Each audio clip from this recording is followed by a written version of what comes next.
Dans cette vidéo, nous allons voir comment encadrer les nombres décimaux. Alors, encadrer un nombre décimal, ce n'est pas tracer un cadre autour. Non, surtout pas.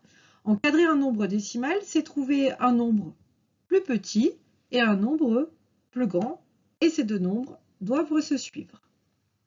On utilisera donc, pour encadrer des nombres, 2 fois le signe plus petit que. On peut d'abord encadrer à l'unité. Encadrer à l'unité, ça veut dire trouver le premier nombre entier plus petit et le premier nombre entier plus grand. 3,75.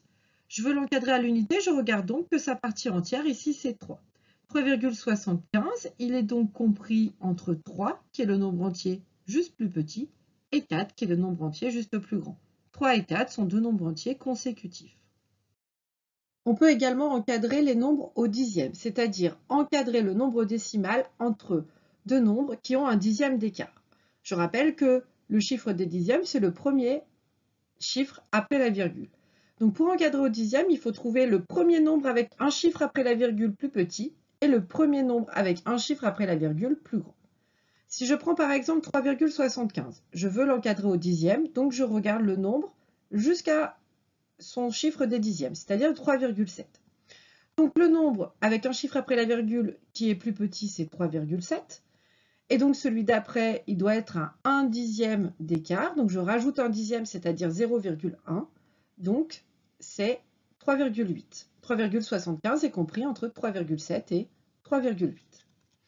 Si je prends maintenant 7,92, pareil, je regarde le nombre jusqu'à son chiffre des dixièmes, 7,9.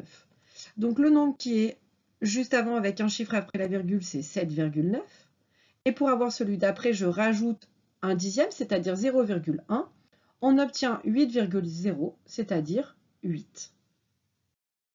On peut également encadrer les nombres au centième, c'est-à-dire entre deux nombres qui ont un centième d'écart. Pour cela, il faudra trouver le premier nombre avec deux chiffres après la virgule plus petit et le premier nombre avec deux chiffres après la virgule plus grand. Par exemple, si on prend 7,832, je veux encadrer au centième, donc je regarde le nombre jusqu'au centième, c'est-à-dire 7,83. Le nombre plus petit avec deux chiffres après la virgule est donc 7,83. Pour trouver celui d'après, il faut ajouter un centième, c'est-à-dire 0,01, et on obtient 7,84.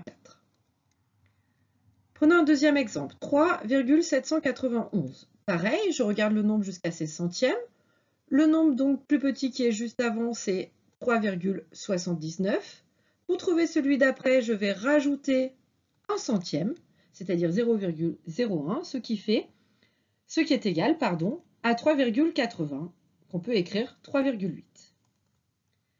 Prenons maintenant 1,999. Pareil, je vais regarder le nombre jusqu'à ses centièmes, 1,99. Le nombre donc plus petit avec deux chiffres après la virgule, c'est 1,99. Et si je rajoute un centième, c'est-à-dire 0,01, j'obtiens 2,00, c'est-à-dire 2.